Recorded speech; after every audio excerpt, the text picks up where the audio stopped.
एउटा बोजू रहेछ, घरको आँगनमा सियोले लुगाहरू सिलाइ गर्दै थियो। साँझको बेला थियो, उसको हातबाट सियो झरेछ। सियो झरेपछि त खोज्नु थाल्यो, आँखा अलिक कमजोर, अलिक अँधेरो पनि हुन थालेको थियो। उसले सियो भेटेन। बाटोमै उसको घर थियो। एकजना यात्री, एकजना मान्छे त्यो बाटो गइरहेको थियो। बोजू बोजू के भयो भने, नानी सियो खोजेको, खोइ सियो भेटेन भन्यो। अलिक अँधेरो हुन थालिहालेको थियो। अँधेरोमा कहाँ सियो भेटिन्छ, उज्यालोमा पो खोज्नुपर्छ भन्यो। अँधेरोमा त देखिँदैन नि सियो। त्यो बोजूले सोच्यो, ठिक त भन्दैछ यो अहिले, अँधेरोमा त सियो भेट्दैन, उज्यालोमा खोज्नुपर्छ। र उसले के गरेछ भने, उसको घरको बाटोको पारिपट्टि एउटा बिजुलीको खम्बा थियो। त्यहाँ बत्ती जलिरहेको थियो। राति बत्ती जल्छ नि त, ल्याम्प, सरकारी ल्याम्प हुन्छ। त्यो ल्याम्प पोस्टको मुनि गएर सियो खोज्न थालेछ। खम्बाको चारैपट्टि घुमिरहेको छ, सियो खोजिरहेको छ।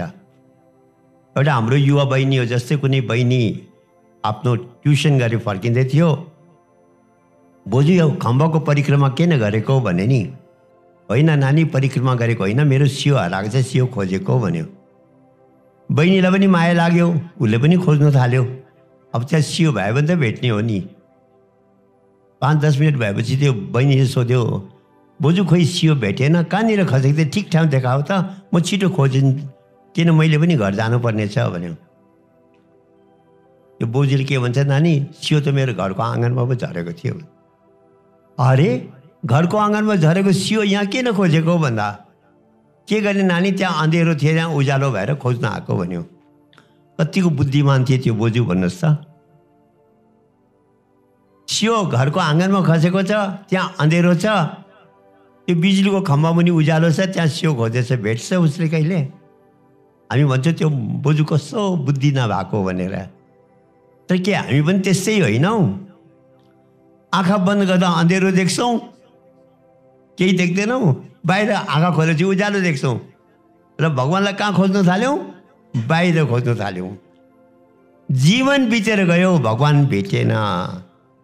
विश्वास छ भगवान् छ भने, मेरो भाग्यमा छैन र भन्छौँ। हाम्रो खोज्ने तरिकै त्यो बोजू जस्तो भयो नि त। बाहिर उसको मूर्ति छ, भगवान् हाम्रो भित्र छ। र भन्छ नि, भित्र छ ईश्वर, बाहिर खोजी कहिले पनि तिमीले भेट्दैनौ भनेर। र त्यस कारणले के भन्यो भन्दा, मन्दिर दुईटा छ अरे। एउटा मन्दिर बाहिर छ, एउटा मन्दिर हाम्रो भित्र छ। र लक्ष्मी देवकोटाले चाहिँ भित्रको मन्दिर कुरा गर्दैछ कि त्यो मन्दिरमा कसरी जाने हो, कुन चाहिँ पूजा सामग्री लिएर आउने हो, लाने हो, त्यो मन्दिरलाई खोज भन्नुभएको छ। त्यही कुरो स्वामी विवेकानन्दले गर्नुभयो। उहाँ एउटा मन्दिरको सामने उभिरहनु भएको थियो। एउटा सानो बच्चा मन्दिरमा जाँदै थियो। साह्रो खुसी हुनुभयो, यो बच्चा अहिलेदेखि मन्दिर जाँदैछ। हाम्रो सनातन धर्मको संस्कृति, हाम्रो रीतिरिवाजहरू कति राम्रो छ। यो बच्चालाई अहिलेदेखि नै मन्दिर जाने बानी गराइँदैछ। राम्रो एउटा बानी यो नानीको भित्र ल्याइँदैछ। एकछिनपछि एउटा बुढो मान्छे लट्ठी टेक्दै टेक्दै बिसारा मुस्किलले जाँदै थियो मन्दिरमा। स्वामीजी देखेर दुखी हुनुभयो। के अफसोसको कुरा हो, यो बुढो मान्छे अहिले पनि यो मन्दिर समय सीमित छ, अगाडि बढेको छैन भन्यो। एकजना व्यक्ति उभिरहेको थियो, उसले भने, स्वामीजी मन्दिर जान त राम्रो कुरा हो, नानी जाँदा हजुर खुसी हुनुभयो, बुढे मान्छे जाँदा दुखी हुनुभयो, यो चाहिँ बुझिएन, किन हो भनेर भन्यो। उहाँले भन्नुभयो, तिम्रो नानी स्कुल जान थाल्यो भने तिमी खुसी हुन्छौ नि। अब मेरो नानीले ग्रेजुएसन गर्ने हो, राम्रो एजुकेटेड बन्ने हो, ब्याचलर गर्ने हो, त्यो नानी 10 वर्षसम्म एउटै क्लासमा बसिदिए भने तिमीलाई खुसी लाग्छ? मेरो नानी कति बुद्धिमान रहेछ। होइन हजुर, त्यो त दुःखको कुरा हो भने। त्यही मैले बुझाउन खोजेको भन्नुभयो। बाहिरको मन्दिर क्लास 1 हो, पहिलो क्लास हो, प्रथम हो, त्यो जानैपर्छ त्यहाँ। र त्यसको बाद अर्को क्लास पनि मा पनि प्रमोसन लिनुपर्छ। मन्दिर शब्दकै अर्थ हो मन प्लस अंदर इज इक्वल टु मन्दिर। त्यसलाई तपाईँले त्यसको एनालिसिस गर्नुभयो भने मन्दिर भनेको नि मनको भित्रको मन्दिरलाई मन्दिर भनेको। भित्रको मन्दिरलाई इनर टेम्पललाई बुझाउन लागि हाम्रा पुर्खाहरूले बाहिरको मन्दिर बनायो। त्यो नानीलाई भित्रको मन्दिरको वास्तविकतालाई बुझाउन लागि, प्रेरित गर्नु लागि यो बाहिरको मन्दिर रचना गरे। तर उहाँहरूको पहिला त्यस्तो प्रयास हुन्थ्यो त्यो बच्चालाई बाहिरको मन्दिरमा लगेर उसलाई भित्रको मन्दिरको रहस्यहरू, त्यसका मिस्ट्रीहरू बुझाइन्थे। हाम्रो पुर्खाले जो बाहिरको मन्दिर बनाएको छ, प्लानिङले बनाएको, सोचले बनाएको, भित्रको मन्दिरको डिजाइन बाहिर तयारी गरेको। यो मानवको शरीरको मन्दिरको डिजाइन चाहिँ तयारी गरेको उनीहरूले। जसरी मन्दिरमा पस्ने ढोका हुन्छ, हाम्रो यो भित्रको मन्दिरमा पस्ने पनि एउटा ढोका छ, जसलाई हामी आज्ञा चक्र भन्छौँ, 10th डोर भन्छौँ, डोर अफ हेभन भन्छौँ, विभिन्न नाम दिन्छौँ। भित्रको मन्दिरमा पनि पस्ने एउटा ढोका छ, बाहिरको मन्दिरमा पनि पर्ने ढोका बनायो। मन्दिरको टपमा यस्तो गुम्बज बनाउँछ, टुप्पो निकाल्छ। हाम्रो पनि यहाँ हामीले त्यो टुप्पी राख्छौँ, त्यो यो मन्दिरको डिजाइन नै बाहिर त्यो बनाएको। बाहिरको मन्दिरमा जब हामी पस्छौँ, पहिलाको मन्दिरमा दैलो सानो बनाउँथ्यो। अझै त भोलि त अब डिजाइन भयो, चेन्ज भयो।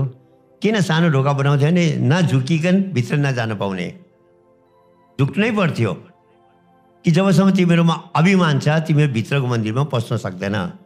अभिमानलाई छोडेर विनम्र भएर मात्रै तिमी भित्रको मन्दिरमा पस्न सक्छौ भने बुझाउन लागि बाहिरको मन्दिरको ढोका साँगुरो बनाउँथ्यो, हाइट कम्ती राख्थ्यो।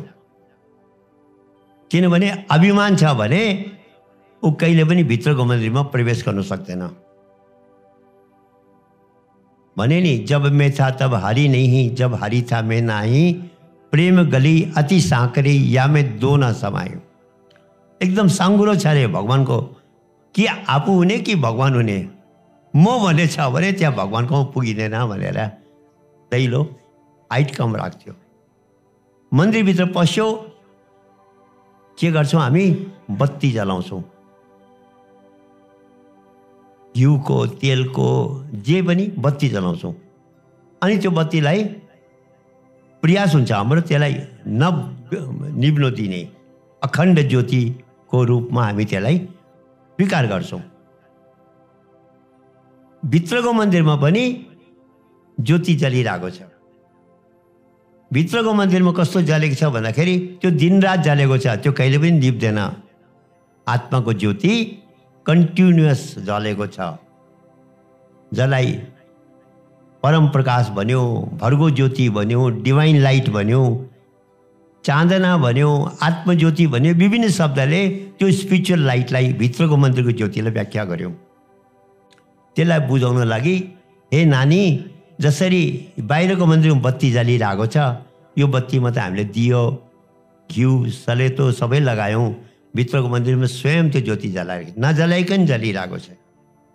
एउटा सन्त भए राजस्थानमा, उहाँको भजनमाला पनि फेमस छ, ब्रह्मानन्द सन्त भजनमाला। हजुरले कतिले त्यो भजनहरू सुन्नु पनि हुन्छ, गाउनु पनि हुन्छ। उहाँको एउटा भजन छ, मैले भित्रको मन्दिरलाई, इनर टेम्पललाई बुझाउनु लागि त्यो भजन बनाएको रहेछ। पहिला पहिला त बुझिँदैन, यो भित्र मन्दिरमा प्रवेश गरेपछि त्यो मन्दिर, त्यो भजन छ्याङ्गै हुँदो रहेछ। उहाँले के भन्नुहुन्छ भन्दा, अचरज देखा भारी साधो, अचरज देखा भारी रे। मैले अचम्बाको चिज देखेँ। कहाँ देख्नुभयो भने भित्रको मन्दिरमा प्रवेश गरेपछि, इनर टेम्पलमा प्रवेश गरेपछि मैले अचम्बा देख्न पाएँ। के देख्नुभयो भन्दाखेरि, बिन भूमि के महल बना है, बिन भूमि के महल बना है, तामे ज्योति उजियारी रे, अंधा देख देख सुख पावे, बात बतावे सारी रे कि एउटा आकाशको बिचमा एउटा बिल्डिङ छ अरे। अब साइन्सले बनाउन खोज्दैछ स्पेसमा बिल्डिङ, र उहाँले के भन्नुहुन्छ, हुन्छ बिल्डिङ त भुइँमा भन्छ नि, आकाशको बिचमा बिल्डिङ छ अरे, त्यसमा आफै ज्योति जलिरहेको छ अरे। अनि कसले देख्दैछ त्यो ज्योतिलाई? आँखा भएको होइन, अन्धाले पो देख्दैछ अरे। अन्धा देख देख सुख पावे, बात बतावे सारी रे। बाहिरको आँखा बन्द गरेर भित्रको आँखाले त्यो ज्योति देख्छ, जसलाई हामी तेस्रो आँखा भन्छौँ, थर्ड आई भन्छौँ। त्यो थर्ड आईको द्वारा त्यो ज्योति देखिन्छ। एकजना डक्टरले भन्यो, म त मान्दिनँ भित्र ज्योति छ भनेर। किन भन्दाखेरि एक्सरे गऱ्यौँ, एमआरआई गऱ्यौँ, सिटी स्क्यान गऱ्यौँ, भित्रको त हामीले जम्मै रिसर्च गरेर एक एक चिजको फोटो निकालेको छ, कहीँ पनि त्यो ज्योति भेटेनौँ। यो तपाईँ धर्मको मान्छेले ढाँटेको भित्र ज्योति छैन भन्यो। अब डक्टर त साइन्सको मान्छे, उसलाई त प्रुफ चाहियो, के प्रुफ छ र भित्र ज्योति छ, तपाईँले कसरी प्रुफ गर्नुहुन्छ भन्यो। डक्टर साहब,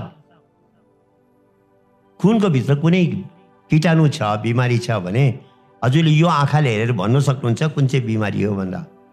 त्यो कहाँ सम्भव छ र? त्यो सूक्ष्म हुन्छ, मसिनो हुन्छ त्यो कीटाणु, यो आँखाले भ्याउँदैन। तर त्यसको लागि हाम्रोमा माइक्रोस्कोप हुन्छ, त्यो माइक्रोस्कोपको थ्रुबाट हामीले त्यो सानो कीटाणुलाई देख्न पाइन्छ। मसिनो कुरोलाई हेर्न लागि एउटा यन्त्र चाहिन्छ, माइक्रोस्कोप चाहिन्छ भन्यो। तपाईँको साइन्सले कति प्रोग्रेस गर्यो भन्दा हामीले इलेक्ट्रोनिक माइक्रोस्कोप बनाइसकेको छ भन्यो। इलेक्ट्रोनिक माइक्रोस्कोप भनेको एटमभित्र भएको इलेक्ट्रोनलाई पनि देख्न पायौँ हामीले। इलेक्ट्रोन भनेको कति सानो चिज हो, त्यो पनि देख्न पायौँ। हाम्रो साइन्सले त्यति प्रोग्रेस गरेर इलेक्ट्रोनिक माइक्रोस्कोप बनाइसक्यो भन्यो। डक्टर साहब, त्यो इलेक्ट्रोनभित्र के छ, प्रोटोनभित्र के छ, त्यो पनि देख्न पाउनु भयो भने त्यो त कहाँ सम्भव छ र? त्यो त अति सूक्ष्म भन्दा नि सूक्ष्म कुरा भयो, त्यो हाम्रो मेसिनले भ्याउँदैन भन्यो। हजुरको साइन्सले भन्छ, पहिला हामी सम्झिन्थ्यो ठुलोमा बेसी पावर हुन्छ, अहिले साइन्सले भन्छ जो चिज जति मसिनो छ त्यति नै बेसी पावरफुल छ। जो जति बेसी पावरफुल छ त्यो त्यति नै मसिनो छ। त भगवान भने त सबभन्दा पावरफुल हो, यो त तपाईँको इलेक्ट्रोन प्रोटोन भन्दा पनि मसिनो भयो। जब हजुरले इलेक्ट्रोनभित्र के छ देख्न पाएको छैन भने त्यो भगवानको ज्योति कसरी देख्ने? त्यो त त्योभन्दा पनि मसिनो भयो, तपाईँको मेसिनले भ्याएन भन्यो। तर्कमा त डक्टरलाई सन्तुष्ट गरियो, डक्टर कहाँ मान्ने होइन, ठिक छ तपाईँको कुरा, हाम्रो मेसिनले भ्याएन। तपाईँहरूले देख्नुहुन्छ अरे आफ्नो भित्र त्यो ज्योतिलाई, कुन चाहिँ माइक्रोस्कोप छ तपाईँसँग, कुन चाहिँ मेसिन छ भन्नुहोस् त भन्दा। हामीसँग छैन, तर भगवानले हाम्रै भित्र एउटा डिभाइन माइक्रोस्कोप दिएको छ, जसलाई हामी तेस्रो आँखा। गीतामा पनि अर्जुनले जब भन्छ प्रभु म देख्न चाहन्छु भन्दा, यो बाहिरको शरीर त तैँले यो आँखाले देख्छस्, तर त्यो भित्रको शरीर यो आँखाले देख्न सक्दैन। दिव्यम ददामि ते चक्षु पश्यम्य योगमेश्वरम, म तिमीलाई दिव्य नेत्र प्रदान गर्दैछु, तिम्रो थर्ड आई माइक्रोस्कोपिक आईलाई खोलिदिनेछु, हेर भनेर। आजभोलि कतिले भन्छ त्यो आँखा खोल्न बहुत टाइम लाग्छ अरे, 6 महिना वर्ष मेहनत गर्नुपर्छ र आँखा खुल्छ। भगवान कृष्णले के 6 महिना लियो तेस्रो आँखा खोल्नु? लिएन नि सज्जनहरू, त्यो सम्भवै थिएन नि। युद्ध हुन आँटेको छ, अर्जुन डिस्पोन्डेन्ट भइरहेको छ। एउटा डक्टरले तपाईँको अपरेसन गर्न सक्दैन, एमबिबिएस डक्टरले, तर एउटा सर्जन पढेको डक्टरले अपरेसन गर्छ। अब तपाईँ एउटा एमबिबिएसको डक्टरमा गएर मेरो अपरेसन गरिदिनुहोस् भन्यो भने उसले के भन्ने हो? कि त सच्चा मान्छे हो भने म एमबिबिएस हो, म डक्टर मात्रै गर्न सक्छु, दबाई दिन सक्छु, अपरेसन गर्न सक्दिनँ भन्छ। अब गाउँतिर त्यो डक्टर छ, त्यसले ढाँट्नु परेको छ भने के भन्छ? अरे अहिले तिम्रो अपरेसनको बेला भएको छैन, यो गर्नुपर्छ, त्यो गर्नुपर्छ, र अपरेसन हुन्छ भने हामीलाई ढाँट्न सक्छ नि त। एमबिबिएस डक्टरले अपरेसन गर्न सक्दैन, त्यसलाई एमएस गरेको हुनुपर्छ, सर्जरी गरेको हुनुपर्छ। त्यस्तै गुरुहरूमा पनि दुईवटा भेराइटी हुन्छ। एउटा एमबिबिएस टाइप हुन्छ, जसले राम्रो लेक्चर दिन सक्छ, हामीलाई राम्रो सुनाउन सक्छ, र तेस्रो आँखाको अपरेसन गर्नु सक्दैन। तर सर्जन किसिमको डक्टर हुन्छ, एनलाइटेड महापुरुषले एकैछिनमा तेस्रो आँखा खोलेर हामीलाई भित्र भगवानको त्यो ज्योतिलाई प्र्याक्टिकली देखाउन सक्छ। एनलाइटेड महापुरुषले यो उसको स्पेशलिटी हो। र गुरु शब्दको अर्थ नि हो गु भनेको अन्धकार, रु भनेको लाइट। बाहिर चिनिँदैन को एनलाइटेड महापुरुष हो भनेर। अर्जुन भगवान कृष्णसँगै बस्थ्यो, साथी भन्थ्यो, सखा भन्थ्यो, रिलेटिभ मान्थ्यो। युद्धको मैदानमा जब तेस्रो आँखा खोलेर आफ्नो त्यो विराट स्वरूपलाई देखाउनु भयो, जहाँ 1000 सूर्य जस्तो उज्यालोले जब देखियो, त्यति बेला उसले भन्छ मैले त हजुरलाई चिनिनँ भनेर। र महापुरुषको सर्जन टाइपको सद्गुरुको पहिचान नै यो हो कि उसले हाम्रो तेस्रो आँखा खोलेर, र हामीले भन्यो डाक्टर साहब हाम्रो भित्र एउटा डिभाइन माइक्रोस्कोप छ जसले हामी त्यो ज्योतिलाई देख्छौँ भन्यो। डक्टरले अर्को तर्क दियो, मेरो भित्र छ आँखा, मेरै भित्र ज्योति छ भने आफै हेरिहाल्छु नि, किन गुरुकोमा जानु पर्यो, किन गुरुको सहायता लिनु पर्यो, आफै खोल्दा पनि त हुन्छ भने नि। हजुरले थाहा छ माइक्रोस्कोपमा 2टा लेन्स हुन्छ, एउटा तल हुन्छ एउटा माथि हुन्छ। डक्टरको चेम्बरमा लेन्स थियो, माइक्रोस्कोप थियो, सिसाहरू घुमाइदिउँ, डाक्टर साहब तल केही देख्छ भनेर देख्दैन। किन भन्दाखेरि यो 2टा लेन्सको सिसाको एउटा एङ्गल मिलेन भने तलको चिज देखिँदैन।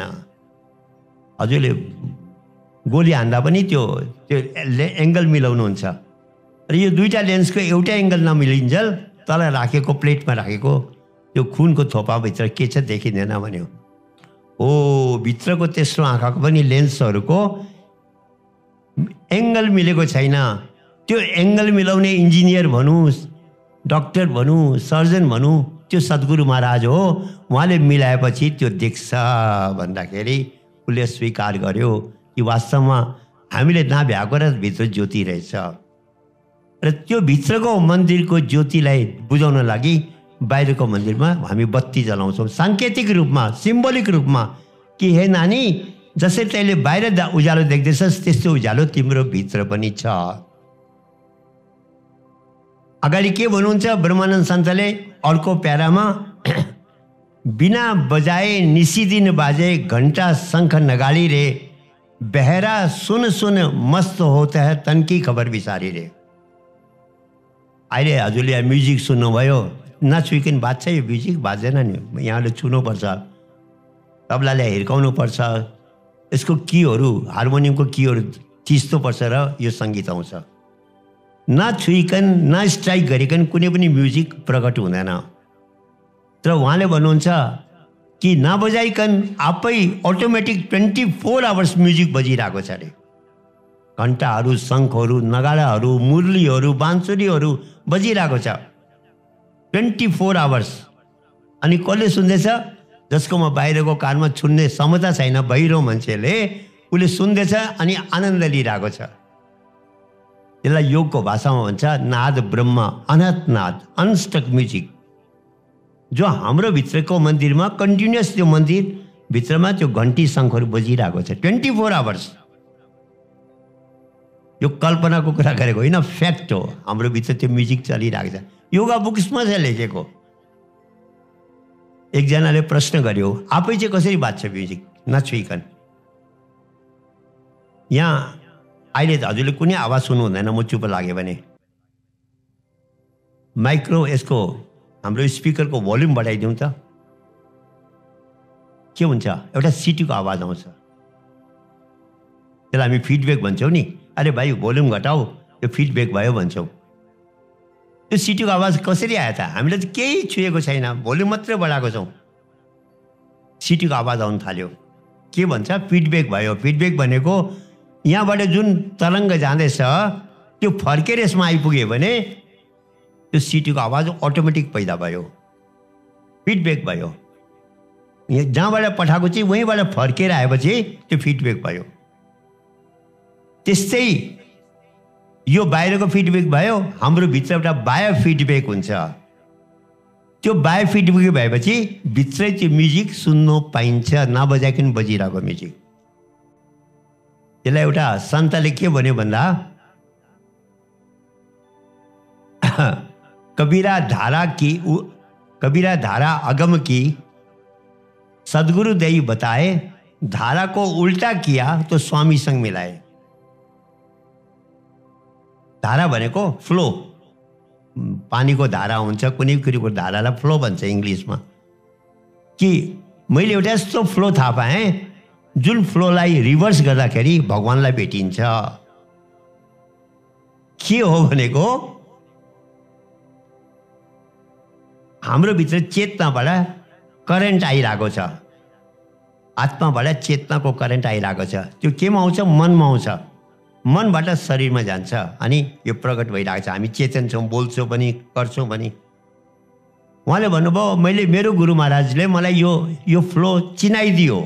अगम भनेको मेटाफिजिकल फ्लो चिनाइदियो। यसलाई मैले रिभर्स गरेँ भने, धाराको उल्टा किया भनेको रिभर्स फिडब्याक गरेँ भने मनमा जुन चेतनाबाट करेन्ट आएको छ, यो मनबाट त्यो चेतनाको करेन्टलाई फेरि फर्काइदिए, मनलाई चेतनाबाट नि फर्काइदियो भने मैले भगवानको प्राप्ति गर्छु। त्यो फिडब्याक गर्नु सिक्यो भने भित्रै हामीले म्युजिक सुन्न पाइन्छ। त्यो अनन्त नादलाई, त्यो नाद ब्रह्मलाई बुझाउन लागि हाम्रो महान पुरुषले भनौँ, हाम्रा पुर्खाहरूले भनौँ, हाम्रा ऋषिहरूले भनौँ, बाहिरको मन्दिरमा यो घन्टी शङ्ख बाजाहरू बजाउने परम्परा कायम गर्नुभयो। त्यो बच्चालाई बुझाउन लागि जसरी तैँले यो मन्दिरमा बाहिर घन्टी शङ्खहरू बजाइदिएछस्, यो त बजाउनु पर्छ, तेरो भित्र अटोमेटिक बजिरहेको छ। एउटा भजन भरेको हुन्छ, अनहद की धुन प्यारी साधो, अनहद की धुन प्यारी रे, घंटा शंख बांसुरी बीना ताल मृदंग नगारी रे, पहले रलमिल बाजे पीछे न्यारी न्यारी रे, अनहद की धुन प्यारी साधो, अनहद की धुन। यति मिठो सङ्गीत छ, यति मिठो म्युजिक छ, त्यो सुनेपछि यो केही पनि लाग्दैन, फिक्का लाग्छ। मैले हजुरलाई कल्पनाको लोकमा लगेको होइन, वास्तवमा त्यस्तो म्युजिक भित्रको मन्दिरमा छ। त्यही भित्रको त्यो नाद ब्रह्मको रहस्यलाई बुझ्न लागि हाम्रा चारवटा वेदमा एउटा वेद छ सामवेद, जसमा यही सङ्गीतको चर्चा छ, नाद ब्रह्मको चर्चा छ। ज्योतिको चर्चाको लागि हाम्रो यजुर्वेद छ, जसमा भर्गो ज्योतिको गायत्री मन्त्र छ कि भर्गो देवस्य धीमहि धियो यो न प्रचोदयात्। ए प्रभु, म हजुरको भित्रको मन्दिरमा भर्गो ज्योतिको देख्दैछु र त्यसको ध्यान गर्दैछु। मन्दिरमा अरू हामी के गर्छौँ? पञ्चामृत लिन्छौँ। पञ्चामृतमा 5वटा चिज मिलाएको हुन्छ, 4 पनि मिलाउँदैन, 6 पनि मिलाउँदैनौँ। हजुरले कोही बेला लिनु पनि भएको होला। पञ्चामृत दिएको बेलामा पण्डितजीले एउटा मन्त्र पनि पढ्छ। मन्त्र पनि पढ्छ। के मन्त्र पढ्नुहुन्छ? अब कहीँ कहीँ पढ्छ, कहीँ खालि त्यो दिइहाल्छ, तर कति ठाउँमा हजुरले त्यो मन्त्र सुन्नुभयो होला। अकाल मृत्यु हरणम सर्वव्याधि विनाशनम विष्णु चरणोदकम पित्वा पुनर्जन्म न विद्यते। कि यो पञ्चामृतले अकाल मृत्युबाट तिमीलाई बचाउने हो। मान्छेको प्रत्येकको जीवनमा कतिवटा अकाल मृत्युको संयोगहरू आउँछ। पर्मानेन्ट डेथभन्दा पहिला आउँछ। अल्प मृत्यु पनि भन्छौँ, त्यसलाई अकाल मृत्यु पनि भन्छौँ। यसले त्यसबाट बचाउँछ। अरे सर्वव्याधि विनाश, बिमारीहरूमा पनि त्यसले सुधार गर्छ, त्यसलाई आराम गर्छ अनि जन्म मरणबाट पनि मुक्त गराउँछ। अब अर्डिनरी पञ्चामृत दिनेछ, मन्त्र कति गहिरो भन्नुभयो। मन्त्र गलत होइन साजुना, हाम्रो पुर्खाहरूले केही पनि गल्ती गरेको छैन, पर्फेक्ट छ उहाँहरूको डिसिसनहरू। त्यो अमृत पञ्चामृत कहाँ छ भन्दा भित्रको मन्दिरमा बगिरहेको छ। भित्रको मन्दिरमा त्यो पञ्चामृत बगिरहेको छ र ब्रह्मानन्द सन्तले त्यो अमृतलाई बुझाउन लागि के भन्नुहुन्छ? गगन बीच अमृत का कुआं। गगन बीच भनेको आकाशमा एउटा पोखरी छ अरे, अमृतको पोखरी छ अरे। गगन बीच अमृत का कुआं झरे सदा सुखकारी रे, पंगु पुरुष चढ़े बिन सीढ़ी पीवे भरभर झारी रे, अचरज देखा भारी साधो, अचरज देखा भारी रे। भन्नुहुन्छ भित्रको मन्दिरमा म गएपछि मैले के देखेँ भने आकाशको बीचमा एउटा अमृतको पोखरी छ। त्यसबाट त्यसमा अमृत छ। अनि के गर्दैछ, हात खुट्टा नभए, पङ्गु भनेको हात खुट्टा नभएको मान्छे त्यहाँ बिना सिडीको लिफ्टको बिना जाँदैछ अरे अनि मजाले पिइरहेको छ। हामीले भन्ला उसले पक्का चाहिँ मातेर बोल्यो होला, त्यस्तो कहाँ सम्भव छ र? छ सजनो, रियल्ली छ, साइन्टिफिक हो यो पनि कुरा। हाम्रो भित्र त्यो पोखरी छ। यो ब्रह्माण्डलाई पनि आकाशै भनेको छ, मस्तिष्कको। यसको बिचमा एउटा ग्ल्यान्ड छ जसलाई पिनियल ग्ल्यान्ड भन्छौँ हामी। हजुरले यो शब्द याद राख्न सक्नुहुन्छ, कतिले सुन्नु पनि भएको होला। पिनियल ग्ल्यान्ड, त्यसलाई आजसम्म विज्ञानले पूर्ण रूपले बुझ्न सकेको छैन। It is a mysterious gland भन्छ। त्यो पिनियल ग्ल्यान्ड अमृतको पोखरी हो। त्यसबाट अमृत झर्छ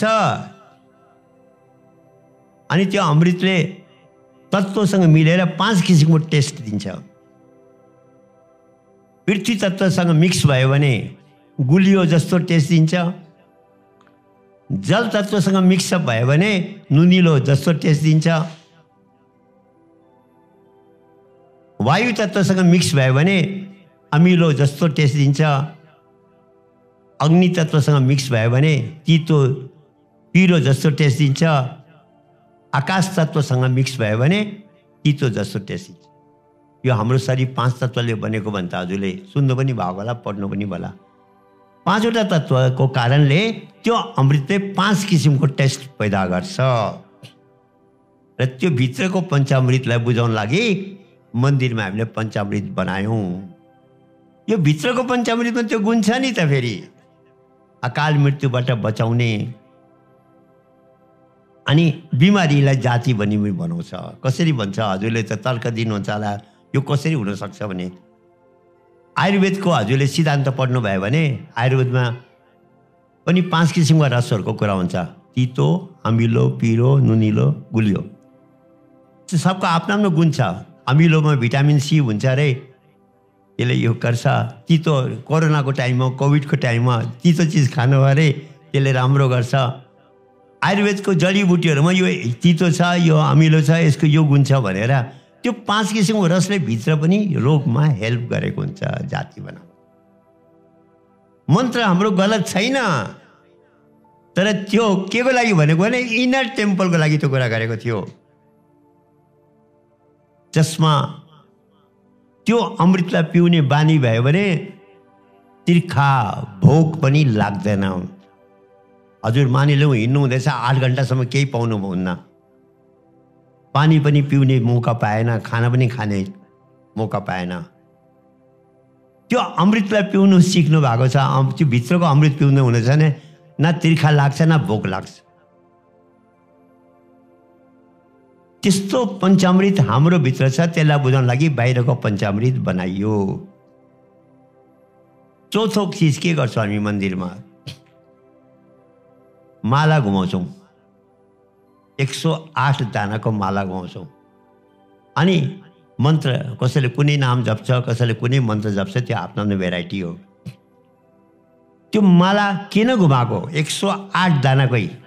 105 पनि गर्दैनौँ, 112 पनि गर्दैनौँ। त्यो पनि हाम्रो भित्रको मन्दिरको भित्र भइरहेको मालालाई बुझाएको। र ब्रह्मानन्द सन्तले के भन्नुहुन्छ? अचरज देखा भारी साधो, अचरज देखा भारी रे, जीता मरकर फिर जीवे, जीता मरकर फिर जीवे, बिन भोजन बलधारी रे, ब्रह्मानन्द संत जन बिरला समझे बात हमारी रे। यो कुरा कोले बुझ्छ, न त मलाई त कसैले पग्लै भन्नुहुन्छ ब्रह्मानन्द सन्तले। बिरला भनेको टाटा बिरला होइन, कोही हजारौँमा कोही व्यक्तिले यो रहस्य बुझ्ने हो भित्रको मन्दिरको। र सजनो हाम्रो भित्र पनि एउटा माला चलेको छ। कुन माला? आफै चलेको छ, श्वासको माला। बाहिरको माला त हातले घुमाउनुमा चाहिँ यो माला अटोमेटिक चलेको छ, कन्टिन्यू चल्छ 24 आवर्स। हजुर गहिरो निद्रामा सुतेको हुन्छ, हजुरलाई होस हुँदैन, त्यति बेला पनि यो माला बन्द हुँदैन, कन्टिन्युस चलेको हुन्छ। र यसलाई भन्यो निरञ्जन माला घटमै फिरे दिन रात। ईश्वरीय माला कंटिन्यू चलेको छ। ऊपर आवे नीचे जावे, श्वास श्वास चले जात, संसारी नर जाने नहीं बिरथा उमर बियात। यो मालाको सेक्रेसी नबुझेर बिरथा उमर बियात भनेको आफ्नो लाइफलाई बर्बाद गरिरहेको छ। त्यो भित्रको मालाको रहस्य नबुझेर, त्यो भित्रको मालालाई घुमाउने सिस्टम नजानेर आफ्नो लाइफ बर्बाद गरिरहेको छ, जीवन दुःख र अशान्तिमा बचाएको छ। यो श्वासको माला के हो, कसरी चलेको छ, कसले यसलाई चलाएको छ? तपाईँ एउटा माला राखिदिनुहोस्, नचलाइकन राखिदियो भने चल्छ? त्यो चल्दैन नि, कोही घुमाउने मान्छे हुनु पर्यो नि त। त्यो भित्रको जो माला घुम्दैछ, श्वासको माला, यसलाई कसले घुमाउँदैछ? कहिले सोच्नुभयो? श्वास त चलेको छ नि, आफै चल्छ? चल्दैन नि त। कुनै फोर्सको बिना कोही चिज मुभ गर्दैन भनेको छ साइन्सले। न्युटन सेकेन्ड ल अफ मोसनमा त्यो भनेको छ। कुनै फोर्स इनर्जी चाहियो। यो श्वासको मालालाई कसले घुमाउँदैछ? कहिले त्यसमाथि विचार गर्नुभयो? यसलाई एउटा पावरले घुमाउँदैछ। एउटा यस्तो भाइब्रेसन छ जसले यो भित्रको श्वासको मालालाई घुमाएको छ। त्यो पावरले यो श्वासको मालालाई मात्रै घुमाएको छैन, परमाणुको भित्र इलेक्ट्रोन्सलाई घुमाएको छ। त्यही पावरले सूर्यको चारैपट्टि ग्रहलाई घुमाएको छ। एउटै पावर हो। प्रत्येक एटम भित्र इलेक्ट्रोनलाई घुमाउने पनि त्यही पावर हो, जुन पावरले तपाईँको श्वासलाई चलाएको छ।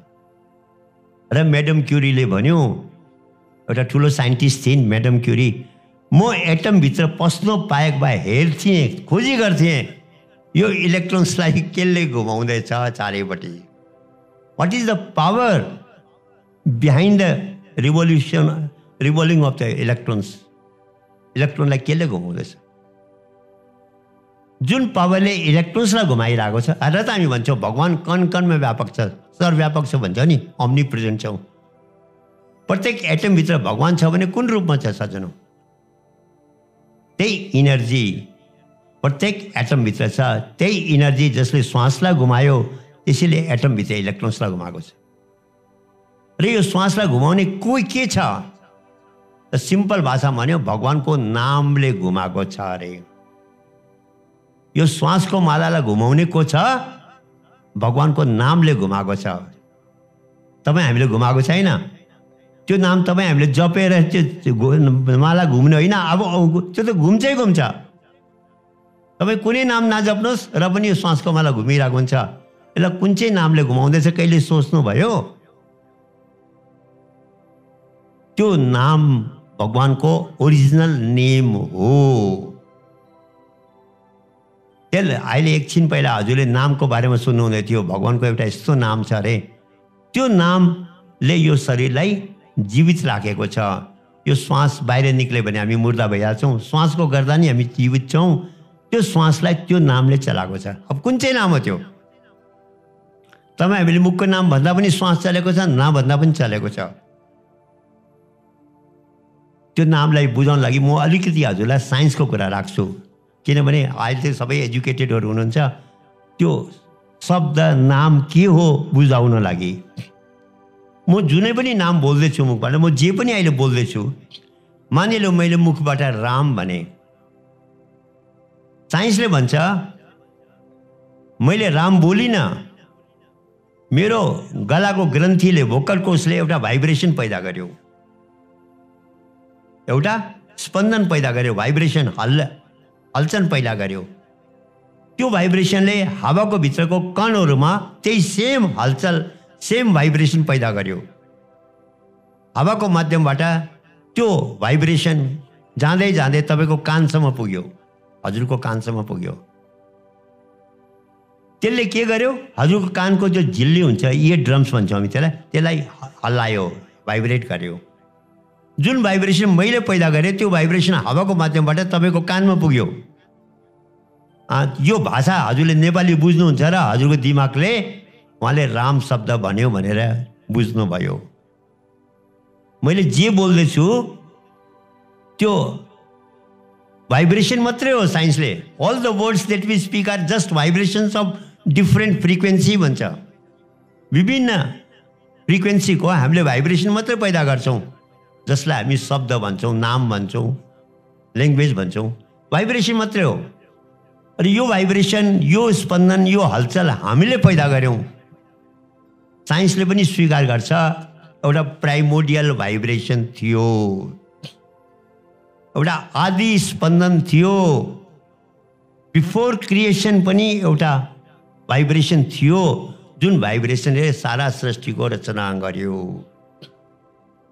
जुन भाइब्रेसनले बिग ब्याङ पैदा गर्यो। साइन्सले बिग ब्याङ भयो त भन्छ, बिग ब्याङ कसले गर्यो, कहाँबाट आयो? त्यो बिग ब्याङ क्रिएट फोर्स कुन चाहिँ थियो? प्राइमोडियल भाइब्रेसनको फोर्स हो। प्राइमोडियल भनेको the vibration which was in the beginning, natural vibration, cosmic vibration. त्यही भाइब्रेसनलाई सिम्पल भाषामा हाम्रा साधु सन्तले के भन्यो? भगवानको नाम भन्यो। त्यो भाइब्रेसन नै सृष्टिको मूल हो। यदि हजुरले एउटा साइन्सको मान्छेलाई प्रश्न गर्नुभयो भने पृथ्वी केमा अडिएको छ? पानीमा अडिएको छ भनिहाल्छ। पृथ्वी पानी केमा अडिएको छ? हावामा अडिएको छ भनिहाल्छ। पृथ्वी पानी र हावा केमा अडिएको छ? आकाशमा अडिएको छ भनिहाल्छ। यो चारवटा एन्सर दिन्छ साइन्सले। हजुरले यो आकाश, यो स्पेस, यो ब्रह्माण्ड केमा अडिएको छ भने एन्सर छ? होइन नि त। तर अध्यात्ममा एन्सर छ। याज्ञवल्क्य ऋषिलाई राजा जनकको दरबारमा जब श्रेष्ठ गुरु को भनेर जब याज्ञवल्क्य ऋषि डिक्लेयर भयो, गार्गीले प्रश्न गर्छ, वाट कन्टेन्स द स्पेस? यो स्पेसलाई कसले कन्टेन गरेको छ? ब्रह्माण्डलाई, जसलाई अहिलेसम्म साइन्सले भेटाएको छैन, यसलाई कसले कन्टेन गरेको छ भन्दाखेरि के भन्नुहुन्छ उहाँले? अक्षर ब्रह्मले कन्टेन गरेको छ। त्यही अक्षर ब्रह्मलाई हामीले प्राइमोडियल भाइब्रेसन भन्यो साइन्सको भाषामा। त्यही अक्षर ब्रह्मले हजुरको श्वासलाई चलाइरहेको छ। एउटै पावर छ, दुईटा छैन। त्यसैलाई सिम्पल भाषामा हामीले भगवानको नाम भन्यौँ। त सजिलो, त्यो जिब्रोको नाम होइन। त्यो भाइब्रेसनलाई जिब्रोबाट उच्चारण गर्न सक्दैन। के त त्यो त स्वयं प्रभु हो नि, ब्रह्म नि। र त बाइबलमा भन्छ, the word in the beginning was the word, the world was with God and the world is God. सृष्टिको आदिमा एउटा शब्द थियो अरे, त्यो शब्द ईश्वरसँग थियो, त्यो शब्दै ईश्वर हो। हाम्रो धर्मले, वेदहरूमा भन्यो, सुरुमा अक्षर ब्रह्म प्रकट भयो, त्यो अक्षर ब्रह्म नि ब्रह्म हो। फरक छैन नि। साइन्सले पनि त्यो प्राइमोडियल भाइब्रेसन हो भन्यो, कस्मिक भाइब्रेसन हो, जसले सबै क्रिएट गर्यो। त्यो भाइब्रेसनले तपाईँको श्वासलाई चलाएको छ। जसरी हामी श्वास आएपछि हाम्रो फोक्सो बढ्छ र घट्छ, साइन्सले पायो यो ग्यालेक्सी पनि, ब्रह्माण्ड पनि यस्तो गर्दैछ अरे, ब्रिथ गर्छ अरे। ब्रह्माण्डले पनि ब्रिदिङ गर्दैछ। मतलब त्यहाँ पनि कुनै फोर्स छ जसले ब्रिदिङ गराउँदैछ। हाम्रो श्वास चलेन भने यो फोक्सोले ब्रिदिङ गर्दैन। श्वासले ब्रिदिङ गराउँछ, त्यो भाइब्रेसनले श्वासको थ्रुबाट ब्रिदिङ गराउँछ। ब्रह्माण्ड पनि ब्रिदिङ गरेको छ, त्यसलाई पनि ब्रिदिङ गराउने त्यो अक्षर ब्रह्म प्राइमोडियल भाइब्रेसन हो। त्यो भगवानको नामलाई बुझाउन लागि बाहिर हामीले माला घुमायौँ। 108 दाना किन गऱ्यो भन्दा एभरेजमा 21,600 श्वास हामी लिन्छौँ 24 घन्टामा। त्यसको आधी गऱ्यो भने कति भयो? 10,800। दुईवटा जिरो हटायो भने 108 दाना भयो। त्यो 108 दानाको माला पनि श्वासको मालालाई बुझाइरहेको छ। र यो चारवटा चिज प्रत्येक मन्दिरमा हामी गर्छौँ। के को लागि भन्दा त्यो बच्चालाई बुझाउन लागि कि यो बाहिरको मन्दिरमा जो चार चिज तैँले फिजिकल देख्दैछस्, तेरो भित्रको मन्दिरमा, इनर टेम्पलमा मेटाफिजिकल फर्ममा छ। अनि भित्रको मन्दिरमा तिमी प्रवेश गरे भने तिमीले भगवानको मूर्ति होइन, सूरत देख्न पाउँछौ। भगवानलाई मान्ने होइन, भेट्न पाउँछौ। त्यो इनर्जीसँग तिमी डाइरेक्ट कनेक्ट गर्न पाउँछौ। त्यति बेला तिम्रो गायत्री मन्त्र प्र्याक्टिकल हुन्छ। भर्गो देवस्य धीमहि धियो यो नः प्रचोदयात्। ए प्रभु, म हजुरको भर्गो ज्योतिको ध्यान गर्दैछु, मेरो मन र बुद्धि हजुरसँग कनेक्ट होस्। रियल्ली हुन्छ त्यति बेला। यो सुन्ने भन्ने कुरा होइन सजनो, प्र्याक्टिकली एक्सपिरियन्स गर्ने हो अनि गर्ने कुरा हो। त्यही मन्दिरलाई बुझाउन लागि हाम्रो श्रीमद् भागवत महापुराणको रचना भयो। इनर टेम्पललाई बुझाउन लागि हो। इनर टेम्पलको यो रहस्यहरूलाई बुझाउन लागि नि श्रीमद् भागवतको रचना भएको। हजुरलाई यो विश्वास लाग्दैन होला, म छोटोमा हजुरलाई श्रीमद् भागवतलाई यही भित्रको मन्दिरको कुरा गरेको भने म हजुरलाई सिम्पल तरिकाले बुझाउँछु। वेदव्यासजी दुःखी भएर बस्नु भएको थियो। नारदजी आउँछ, हे वेदव्यासजी तपाईँ किन दुःखी भएर बसेको भन्दा मैले 18वटा यति राम्रो राम्रो पुराण लेखिसकेँ, तर मलाई सन्तुष्टि भएन। जब मलाई नि सन्तुष्टि भएन भने समाजलाई कसरी हुन्छ? त्यो चिन्ताले म दुःखी छु भन्नुभयो। नारदजीले भन्नुहुन्छ तपाईँको सोचाइ ठिक हो, तपाईँले एउटा चिज मिसिङ छ, मेन कुरो अहिले पनि तपाईँको मिसिङ छ। म आज तपाईँलाई त्यो मेन कुरो राख्दैछु भनेर भन्नुहुन्छ। बिफोर क्रिएसनको कुरा गर्नुहुँदैछ उहाँले। भगवान् कृष्ण पनि गीतामा भनेको छ, अर्जुन जुन ज्ञान म तिमीलाई दिँदैछु यो मैले कल्पको आदिमा व्यवस्वन सूर्य लगाएको थिएँ। कल्पको आदि भनेको बिफोर क्रिएसन। ज्ञान दुईटा छैन सजनो, जो बिफोर क्रिएसन थिए त्यही ज्ञान त तपाईँ हामीलाई आज चाहियो, नयाँ ज्ञान काम लाग्दैन। र नारदजीले के भन्नुहुन्छ वेदव्यासजीलाई, सृष्टिको रचना गर्ने प्लान भयो। आदि पुरुष ब्रह्मले, भगवानले, परमात्माले ब्रह्माजीको रचना गर्यो अनि ब्रह्माजीलाई आदेश गर्नुभयो, हे ब्रह्माजी हजुरले सृष्टिको रचना गर्नुहोस्। ब्रह्माजीले भन्यो, प्रभु हजुरको आज्ञाले म रचना त गरौँला, मै फसिहाल्यो भने यसबाट बाँच्ने उपाय पाऊँ भनेर प्रार्थना गर्छ। त भगवानले ब्रह्माजीलाई एउटा चतुश्लोकी ज्ञान प्रदान गर्नुभयो भन्नु। यो शब्द इम्पोर्टेन्ट छ, हजुरले यसलाई ध्यान दिनु होला है, अनि याद पनि राख्नु होला। कोही बेला भागवत सुन्दाखेरि पण्डितजीलाई प्रार्थना पनि गर्ने, पण्डितजी त्यो चतुश्लोकी ज्ञान चाहिँ के हो भनेर। र नारदजीले भन्छ ब्रह्माजीलाई चतुश्लोकी ज्ञान प्रदान गर्नुभयो अनि भन्नुभयो प्रभुले यो चतुश्लोकी ज्ञानको तपाईँलाई अभ्यास गर्दै गऱ्यो भने तपाईँलाई मायामा फस्ने छैन, यो मायाबाट बाँच्नुहुन्छ भनेर। नारदजीले भन्नुहुन्छ ब्रह्माजीको कृपाले ब्रह्माजीबाट मैले पनि त्यो चतुश्लोकी ज्ञान प्राप्त गरेँ, जुन चतुश्लोकी ज्ञान ब्रह्माजीले प्रभुबाट प्राप्त गर्नुभएको थियो। हे वेदव्यासजी त्यो चतुश्लोकी ज्ञान मैले पाएँ अनि म हजुरलाई त्यो चतुश्लोकी ज्ञानको प्रदान गर्छु, एक्सपिरियन्स दिन्छु।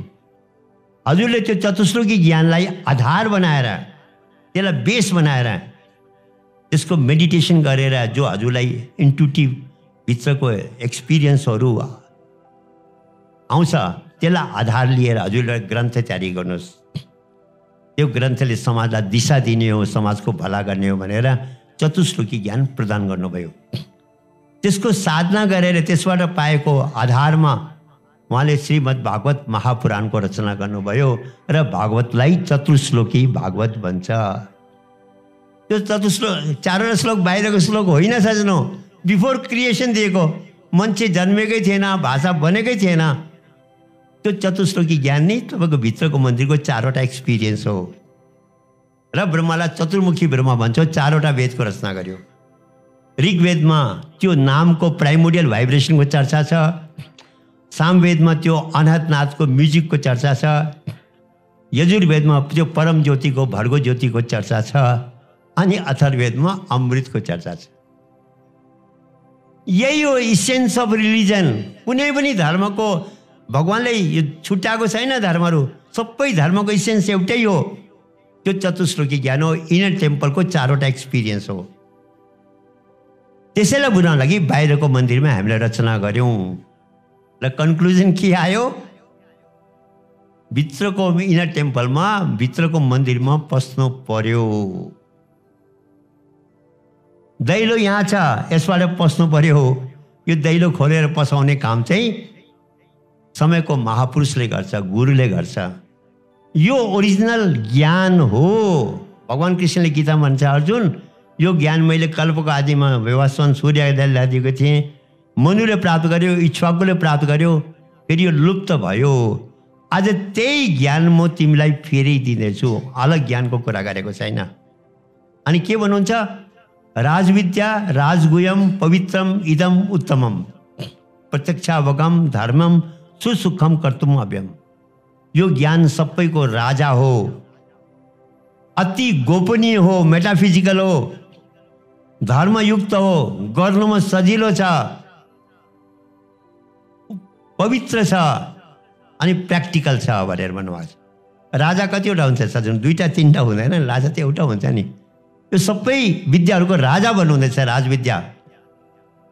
त्यही ज्ञान कल्पको आदिदेखि जबसम्म यो सृष्टि रहन्छ, जति महापुरुष आए पनि त्यही ज्ञान दिने हो। अनि अचम्मको कुरा, म हजुरलाई कतिले विश्वास गर्नुहुन्छ गर्नुहुन्न होला, आमाको गर्भमा यही भित्रको मन्दिरमा तपाईँ हामीले पूजा गरेको 3 महिना हजुरले, हामीले, संसारको सबै व्यक्तिले 3 महिना आमाको गर्भमा यही भित्रको मन्दिरमा पूजा गऱ्यौँ। अनि त्यो ज्योतिको ध्यान गर्थ्यौँ, त्यो नाद ब्रह्म म्युजिक सुन्थ्यौँ, अमृत पिइरहेको थियौँ, प्रभुको नाममा मनलाई जोडेको थियो, श्वासलाई चलाउने प्रभुको नाममा। 40 चिज गरेको आमाको गर्भमा, बाहिर आएर छोडेर भयो गुलमाल भएको। र हाम्रो पुर्खाले संस्कार बनाएको थियो, जो उपनयन संस्कार भन्छौँ हामी, व्रतबन्धको संस्कार भन्छौँ। त्यो बेलामा आजभोलि त हामी मेल फिमेल छुट्याउँछौँ, ओरिजिनली मेल फिमेलको लागि छुट्याएको थिएन जस्तो लाग्छ मलाई। किनभने जब फिमेलले पनि गर्भमा गरेको छ भने मेलले मात्रै त गरेको छैन नि त, त्यसलाई कसरी छुट्याउन सक्छौँ हामी। र त्यो गर्भको ध्यानलाई त्यो बच्चालाई फेरि सिकाउने परम्परा चाहिँ व्रतबन्धको परम्परा थियो। 12 वर्षको छेउछाउमा सिकाउँथ्यो, किनभने यसले जीवनमा दुःख नपाओस् भनेर। त्यो गर्भको मेडिटेसन भनौँ, त्यो चतुश्लोकी ज्ञान भनौँ, त्यो भित्रको मन्दिरको पूजा भनौँ, त्यो पूजा गर्नु थालेपछि मनको अशान्ति हराउँछ, मेन्टल पिस पाउँछौँ, ग्यारेन्टिड पाउँछौँ। आज युवा अशान्ति भए ड्रग्समा गइरहेको छ। यदि युवाले त्यो व्रतबन्धको टाइममा त्यो गर्भको ज्ञान प्राप्त गरेको भए युवा ड्रग्समा जाने थिएन। हिजो हामी अस्तिको दिन हामी सुधार गृहमा गयौँ, सानो प्रकाश रिहेबिलिटेसन सेन्टरमा गयौँ, पुनर्स्थापना केन्द्रमा। यङ युवाहरू ड्रग एडिक्ट भएर त्यहाँ सुधारको लागि आइरहेको छ। युवा किन जाँदैछ ड्रग्समा? मेन्टल पिस नभएर, मनको अशान्ति भएर। 12 वर्षको उमेरमा उसले यदि त्यो प्र्याक्टिकल पाएको भए, भित्रको मन्दिरमा पूजा फेरि गर्नु थालेको भए, त्यसले त स्पिड घटाइहाल्छ नि मनको, बिटादेखि अल्फा र थीटामा लगिहाल्छ नि। त्यो युवा ड्रग्समा जाने थिएन। साइन्सले भन्छ हामी ब्रेनको 5% पावर मात्रै युज गरेको छौँ, 95% हाम्रो ब्रेन पावर बन्द छ। दाहिने ब्रेनले काम सपोर्ट गरेको छैन देब्रे ब्रेनलाई। हाम्रो एजुकेसन सिस्टमले देब्रे ब्रेनलाई मात्रै एक्टिभ गर्छ, दाहिनेलाई गर्दैन। त्यो गर्भको साधनाले ग्यारेन्टी दाहिने ब्रेन एक्टिभ गर्छ। त्यो भित्रको मेटाफिजिकल पूजाले यसको प्रुफ के छ भन्दाखेरि, बच्चा जन्मेको बेला साइन्सले उसको ब्रेनलाई टेस्ट गर्यो। अचम्मको कुरा, गर्भैबाट त्यो बच्चाको दाहिने ब्रेन एक्टिभ भइरहेको छ, गर्भैबाट। यदि बच्चाले केही गरेको छैन भने 2टा ब्रेनको न्युरोन्सको एक्टिभिटी 0 हुनुपर्ने थियो। दाहिने ब्रेनका न्युरोन्सको एक्टिभिटी गर्भैबाट एक्टिभ भइरहेको छ। 2 वर्षसम्म त्यो बच्चाले दाहिने ब्रेनले जिन्दगी बिताउँछ। दाहिने ब्रेनको सहाराले उसले 2 वर्ष जिउँछ, सबै क्रियाकर्म गर्छ। 3rd इयरदेखि मात्रै देब्रे ब्रेन चालु हुन्छ भने साइन्सले भन्दैछ। र त्यही गर्भको मेडिटेसन, त्यही चतुश्लोकी ज्ञान, त्यो भित्रको मन्दिरमा पूजा फेरि सुरु गऱ्यो भने दाहिने ब्रेन एक्टिभ हुँदैन? हुन्छ नि। दाहिने ब्रेन एक्टिभ भएपछि इन्ट्युसन्स आउँछ, तपाईँको जीवनमा सबै खुसियाली आउँछ। भगवान्ले यो संसार दुःखको लागि बनाएकै होइन, गेम हो। Game is to enjoy. गल्ती केही गर्दैछौँ हामीले। स्वामी विवेकानन्दले भनेको, बाहिरको मन्दिरमा सीमित भयौँ, भित्रको मन्दिरमा पूजा गरेनौँ। र मेरो यहाँलाई अनुरोध छ, के भनेको छ भने सत्सङ्गलाई सुन्नु अरे, बुझ्नु अरे, त्यतिले पनि हुँदैन। घरमा गएर त्यसलाई चिन्तन गर्नु अरे, मनन गर्नु अरे। शास्त्र हेर्नु, युट्युबमा हेर्नु, गुगलमा हेर्नु, जुन कुरा सुन्यो त्यो कहाँसम्म राइट कि रङ हो, त्यहाँबाट खोज्नु अरे। अनि खोजेर पाएपछि त्यसलाई प्र्याक्टिस गर्नु अरे। र हाम्रो जीवन सुखी हुन्छ। हाम्रो मात्र होइन, हामी पुरा नेपाल राष्ट्रलाई शान्तिको देश बनाउन सक्छौँ। यो सम्भावना त्यो भित्रको मन्दिरको पूजामा छ। र मेरो यहाँलाई प्रार्थना छ, जो पनि आउनु भएको छ, जसले त्यो पूजा सिक्नुभयो, गर्नुहुँदैछ, त्यसलाई अलिक बेसी देर बसेर गर्नु पर्यो। औषधिको मात्रा हुन्छ नि। अब 20 ml खानुपर्ने छ, 5 ml खाएलु मलाई त काममा लागेन भनेर त 20 ml खानु पऱ्यो नि त। र कमसेकम 1 घन्टा साधनामा बस्नुभयो भने बिहान बेलुका त्यसले रिजल्ट दिनु थाल्छ। र र हजुरले जसले प्राप्त गर्नुभएको छैन खोज्नुहोस्, माग्नुहोस्, पाएन भने यहाँ मानव धर्ममा फ्री अफ चार्ज हजुरलाई त्यो भित्रको मन्दिरमा कसरी प्रवेश गर्ने, कसरी पूजा गराउने गुरु महाराजजीको कृपाले, प्रभुको कृपाले, हाम्रो सन्त महात्माले प्र्याक्टिकल गराउँछ। अनि जब सिक्नुहुन्छ, मेरो एउटा हजुरलाई रिक्वेस्ट छ, स्वार्थी नबन्ने। भनेको छ आप जपे औरों को जपावे नानक निश्चय मुक्ति पाए। आफूले पनि प्र्याक्टिस गर्ने रे हल्ला पनि गर्ने। चिज राम्रो छ नि त, काम लाग्ने चिज हो, सबको लागि, सबलाई शान्ति दिने चिज हो।